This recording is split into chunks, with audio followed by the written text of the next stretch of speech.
પાટણ શહેરમાં ગુજરાત ક્ષત્રિય ઠાકોર સમાજ દ્વારા ₹15 લાખના ખર્ચે સંત શ્રી સદારામ કન્યા લાઇબ્રેરીનું નિર્માણ કરવામાં આવ્યું છે। ટીબી 3 રસ્તા પાસે સ્થિત આ લાઇબ્રેરીમાં 47 દીકરીઓ એકસાથે વાંચન કરી શકે તેવી વ્યવસ્થા છે। ગુજરાતી ફિલ્મના સુપરસ્ટાર વિક્રમ ઠાકોરે સંત શ્રી સદારામ કન્યા લાઇબ્રેરીના ઉદ્ઘાટન પ્રસંગે ખાસ હાજરી આપી હતી।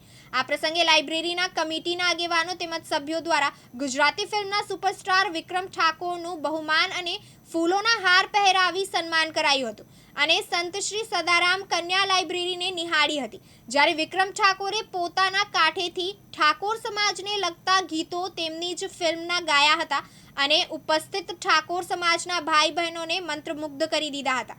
આ લાઇબ્રેરીમાં સુરક્ષા માટે વિશેષ વ્યવસ્થા કરવામાં આવી છે। માત્ર ફિંગરપ્રિન્ટથી જ દરવાજો ખુલશે। દીકરીઓ જ્યારે લાઇબ્રેરીમાં આવશે અને જશે ત્યારે વાલીને મેસેજથી જાણ કરવામાં આવશે। લાઇબ્રેરી સવારે 8 થી સાંજે 6 વાગ્યા સુધી ખુલ્લી રહેશે। ઠાકોર સમાજની દીકરીઓ આ લાઇબ્રેરીનો નિઃશુલ્ક ઉપયોગ કરી શકશે। કાકા, જે લાઇબ્રેરીનું ઉદ્ઘાટન થઈ રહ્યું છે, વિક્રમભાઈ ઠાકોર આવી રહ્યા છે, તે માટે શું કહેશો? આજે સંત શ્રી સદારામ કન્યા લાઇબ્રેરી પાટણનું ઓપનિંગ છે। સમસ્ત ગુજરાતમાં ના હોય એવી હાઈટેક લાઇબ્રેરી બનાવી છે। આ લાઇબ્રેરીની અંદર ટોટલ સુવિધા આધુનિક યુગની છે। ટોટલ લાઇબ્રેરી ડિજિટલ છે। દીકરી અંદર પ્રવેશ કરશે એટલે અંગૂઠાના ફિંગરપ્રિન્ટથી એની એન્ટ્રી થશે। બહાર નીકળવું છે તો અંગૂઠો આપવો પડશે અને એના મમ્મી પપ્પા ઘેર બેઠે બેઠે જોઈ શકશે મારી દીકરી કેવી રીતે વાંચે છે, શું કરે છે। એટલે વર્તમાન સમયની અંદર સમગ્ર ગુજરાતમાં પહેલા નંબરની અમે લાઇબ્રેરી બનાવી છે, સંપૂર્ણ ડિજિટલ। અને અમારા ઠાકોર સમાજનું શિક્ષણનું પ્રમાણ ઓછું છે અને દેશ અને રાજ્યની અંદર આગામી સમયમાં કેવી રીતે આ મહિલાનો અમલ થવાની છે તો અમારી દીકરીઓ પણ પાછળ ના રહી જાય, અન્ય સમાજની દીકરીઓ સાથે હરણફાળ ફરે એ વિશેની લાઇબ્રેરી દીકરી છે। આજે ઉત્તર ગુજરાતનું ઠાકોર સમાજનું મહાસંમેલન છે। ઠાકોર સમાજના સંતો, મંતો, આગેવાનો, રાજકીય આગેવાનો અને ફિલ્મી સ્ટારો વિક્રમ ઠાકોર સહિત આવવાના છે। સમસ્ત સમાજ આજે સંકલ્પ કરવાનો છે કે આગામી સમયની અંદર એક ઠાકોર ગુજરાતનો એક રિવાજ। અમારી ગુજરાતમાં જેટલી જનસંખ્યા છે એટલી અમારી ભાગીદારી, એ વિષયની આખી ચર્ચા કરી, સમાજ સંકલ્પ કરી અને આગામી સમયની અંદર આ વિઝન અમે પાર પાડીશું અને સમસ્ત ગુજરાતના ઠાકોર સમાજને પણ વિનંતી કરું છું, આવો સૌ સાથે મળી સમરસ સમાજનું નિર્માણ કરીએ અને ગુજરાતનો ઠાકોર સમાજ શિક્ષિત કરીએ, કદમ સે કદમ મિલાવીએ અન્ય સમાજ સાથે એ વિનંતી કરું છું। સૌને મારા નવગણતી ઠાકોરના પ્રણામ અને વંદન। આપનું નામ અને પરિચય?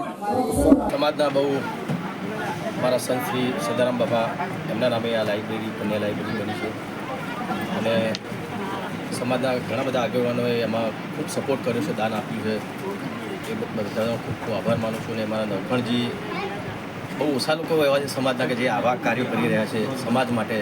નરખણજીને ધન્યવાદ આપું છું, બહુ સરસ કાર્ય કર્યું છે તમારા બધા સાથી બીજા મિત્રો છે અને હું માનું ત્યાં સુધી ટૂંક સમયમાં સ્ટેજ ઉપર બી વાત કરી કે ભાઈ હોસ્ટેલ પણ આપણે બનાવવાની છે લોકોની, બરાબર ને? હા, તો એના માટે બી વિક્રમભાઈની માતૃશ્રીના નામે હોસ્ટેલનું નિર્માણ થશે ઠાકોર સમાજની। હા, મારા મમ્મી લક્ષ્મીબેનના નામે હોસ્ટેલ બનવા જઈ રહી છે। અત્યારે એમને એનાઉન્સ કર્યું ત્યારે મને ખબર પડી કે બહુ સારી વાત કહેવાય અને બસ હું તો એટલું જ કહીશ, સમાજના દરેક દાતાશ્રીઓ તો છે, સાથે સાથે દરેક લોકોએ આમાં સહભાગી થજો અને જે પણ ફૂલની પાંખરી દાન કરજો, કેમ કે આપણા સમાજની દીકરીઓ માટેની આટલી સુંદર મજાની હોસ્ટેલ પણ બનવાની છે ટૂંક સમયમાં, એમાં પણ ચોક્કસ તમે સહયોગ આપજો એ બધાને વિનંતી કરું છું। ઓકે, બાપુના નામે લાઇબ્રેરીનું જે એમાં ખાસ કરીને કન્યા કેળવણીને પ્રોત્સાહન આપવામાં આવ્યું છે। ત્યારે હું સંચાલકોને અભિનંદન આપું કે કોઈ પણ પરીક્ષાઓની તૈયારી કરવી હોય તો ક્યાંક દીકરા અને દીકરીઓ એ ટેકનોલોજીના પ્રભાવને કારણે ક્યાંક નાના મોટી ઘટનાઓ બનતી હોય છે અને ઘટનાઓ અટકે એટલા માટે કરીને સંચાલકોએ એશિયાની દીકરીઓ માટે કરીને આ લાઇબ્રેરી ચાલુ કરી છે, એમને અભિનંદન આપીએ।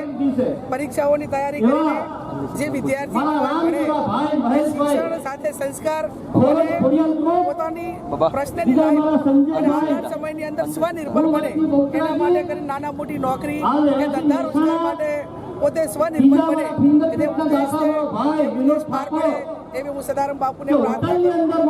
સાથે સમૂહ લગ્ન સમિતિએ જે પણ એમાં સમૂહ લગ્નમાં બચત હતી એ બચત પણ લાઇબ્રેરીને એમને અર્પણ કરી છે. એટલે સમૂહ લગ્નના માધ્યમથી નાના મોટા ધાર્મિક પ્રસંગોમાં જે બચત હોય એ પણ શિક્ષણમાં લગાવે અને આવનાર જે ભવિષ્ય છે એ શિક્ષણ સિવાય કોઈ પણ સમાજનું ભલું થવાનું નથી. એનું ઉજ્જવળ ભવિષ્ય એ શિક્ષણ થકી થવાનું છે. ત્યારે અહીંના તમામ આગેવાનોએ અને સંચાલકોએ સાથે મળીને આ લાઇબ્રેરીનું ઓપનિંગ કર્યું એ બદલ હું એમને અભિનંદન આપું છું. સાથે સાથે તમે એક સમાજની મીઠી ટકોર પણ કરી છે કે અંધશ્રદ્ધાથી દૂર થઈને આવી જગ્યાએ દાન આપો, ધર્મમાં નહીં. વર્ષોથી એક આપણી પ્રણાલિકા રહી છે કે આપણે મંદિરોમાં દાન આપીએ તો જ આપણું પરંપરાગત પેઢી દર પેઢી એ જાણે કે મગજમાંથી થોડા ઘણું એને ઓછું થાય ને એ પૈસા શિક્ષણમાં લગાવે. એટલે કોઈ પણ પરિવાર સમાજ હોય, કોઈ વ્યક્તિ હોય, જ્યાં સુધી એની કેપેસિટી પ્રમાણે એ શિક્ષણમાં આપવા માટે પ્રેરિત નહીં થાય ત્યાં સુધી આવનાર પેઢીઓ દર પેઢીઓ ક્યાંક ને ક્યાંક જે સ્વનિર્ભર સંસ્થાઓનું નિર્માણ કરવાનું છે, સ્વનિર્ભર બનાવવાના છે. એને જેટલા સમય મર્યાદાની અંદર આપણે કરવા માંગીએ છીએ નહીં થાય એટલા માટે પેઢી ટકો રહી છે કે અંધશ્રદ્ધાઓ મંદિરો ઓછા બને અને દીવાબત્તી કરવાથી પણ આપણે ભગવાન પર એની આસ્થા રાખીને આપણે એની મન્નત કે એની ભાવના સાથે કરીને આપણે એમની જે કઈ આસ્થા છે એ આસ્થા આપણે કરી શકીએ છીએ. એટલે હાલ ગુજરાતની અંદર સૌથી શિક્ષણની અંદર પછાત હોય તો ઠાકોર સમાજ છે અને એમાં પણ દીકરીઓ જ્યારે આ 21મી સદી જ્ઞાનની ટેકનોલોજીની સદી છે એની સાથે તાલ મિલાવવા માટે કરીને દીકરા દીકરીઓ એ સરખું શિક્ષણ મેળવે અને શિક્ષણ સરખું મેળવશે તો સામાજિક રીત રિવાજોમાં પણ અસમાનતા ઊભી નહીં થાય. દીકરો અને દીકરી સરખા ભણેલા છે તો સમાજના રીત રિવાજો સગવડ કે લગ્નો કરવામાં પણ જે અડચણો આવે એ અડચણો નહીં આવે. આ તમામ બાબતનું બેલેન્સ કરીને દીકરીઓનું ભવિષ્ય ઉજ્જવળ બને એવી હું સદારામ બાપુને પ્રાર્થના કરું છું. કિંજલબેન વસરામજી છે, ગામ દાદર. આ લાઇબ્રેરી શ્રી સંત સદારામ લાઇબ્રેરી ઠાકોર સમાજ કન્યા માટે બનાવવામાં આવેલી છે.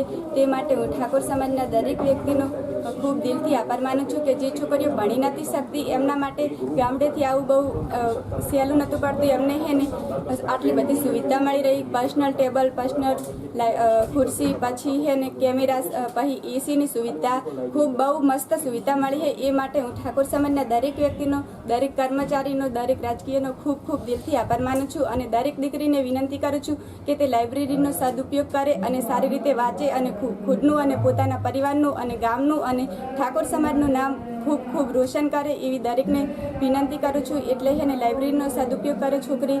બસ એટલું જ કહું અને ઠાકોર સમાજનો બહુ દિલથી આભાર માનું છું. ઠાકોર હેતલ જેનાજી છે. અહીંયા પાટણમાં યુનિવર્સિટી નજીક TB 3 રસ્તામાં સંત શ્રી સદારામ લાઇબ્રેરી બનાવવામાં આવી છે, જેમાં સ્પેશિયલ કન્યાઓ માટે છે. તેમાં અદ્યતન AC, CCTV, પર્સનલ ખુરશી, પર્સનલ ટેબલ, બધી જ પર્સનલ વ્યવસ્થાઓ છે. જેમાં અમે ઘરે બેઠા તૈયારી નથી કરી શકતા એવી અમે તૈયારી અહીંથી કરી શકીએ છીએ. ઘરે તો વાતાવરણ એવું વાંચવાનું મળે ના, પણ અહીંયા અમને આશા છે કે અમને પૂરું વાતાવરણ મળી રહ્યું છે. એના માટે હું સમગ્ર ઠાકોર સમાજના આગેવાનોનો આભાર માનું છું. Thank you. આભાર. કેમેરામેન હાર્દિક સોલંકી સાથે ઉપેશ પંચાલ, દિવ્યાંગ ન્યૂઝ, પાટણ.